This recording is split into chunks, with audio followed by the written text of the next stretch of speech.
Assalamualaikum warahmatullahi wabarakatuh.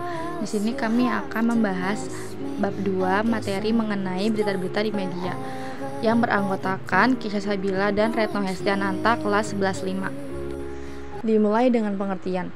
Teks berita merupakan teks yang berisi informasi atau kejadian penting yang telah atau sedang terjadi dan disajikan melalui media. Antara lain media cetak, yaitu koran, tabloid, dan majalah. Media elektronik, yaitu radio, televisi, dan film. Dan media online atau cybermedia, yaitu website di internet. Selanjutnya, ciri-ciri teks berita. Yang pertama, berisi faktual atau harus sesuai fakta yang ada. Yang kedua, berisi informasi aktual, terbaru, dan bermanfaat. Yang ketiga, kronologis, disajikan secara urut, serta memiliki keterangan waktu. Yang keempat, isi berita jelas dan menggunakan kata sederhana. Dan yang kelima, bersifat objektif atau apa adanya dan umum. Selanjutnya, syarat-syarat. Yang pertama, faktual. Yang kedua, aktual. Yang ketiga, akurat. Yang keempat, lengkap. Yang kelima, berimbang. Yang keenam, menarik perhatian. Yang ketujuh, kedekatan. Yang kedelapan, sistematis dan mudah. Dan yang kesembilan, dampak, yaitu sekuat apa berita itu memberikan pengaruh. Selanjutnya, unsur-unsur. Berita dikatakan lengkap dan akurat apabila mencakup unsur 5W plus 1H, yaitu yang pertama, what atau apa, yaitu peristiwa apa yang terjadi. Yang kedua, who atau siapa, yaitu siapakah pelaku dalam peristiwa itu. Yang ketiga, when atau kapan, yaitu kapan peristiwa itu terjadi. Yang keempat, where atau di mana, yaitu di mana peristiwa itu terjadi.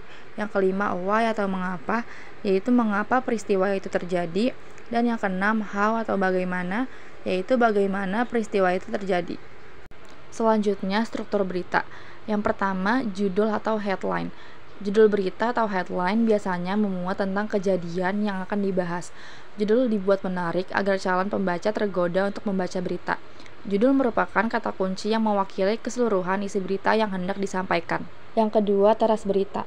Teras berita ada di awal berita. Teras berita merupakan pembuka tentang hal yang akan diberitakan. Teras berita berisi hal penting, pokok, atau inti. Yang ketiga, badan atau tubuh berita. Badan berita berisi informasi yang merupakan kelanjutan dari teras berita. Badan berita berisi peristiwa-peristiwa secara rinci mengenai keseluruhan berita. Dan yang keempat, kaki atau ekor berita. Kaki berita berisi informasi yang kurang penting dan bersifat sebagai informasi tambahan. Jika kaki berita dihapuskan, tidak akan berpengaruh pada kelengkapan berita. Dan yang terakhir ada pola penyajian berita. Yang pertama, struktur bebas. Pola penyajian struktur bebas, hal yang menarik dapat diletakkan di bagian tengah atau akhir berita.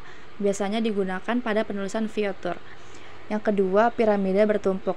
Pola penyajian piramida bertumpuk digunakan untuk membangkitkan rasa ingin tahu pembaca. Yang ketiga, piramida terbalik.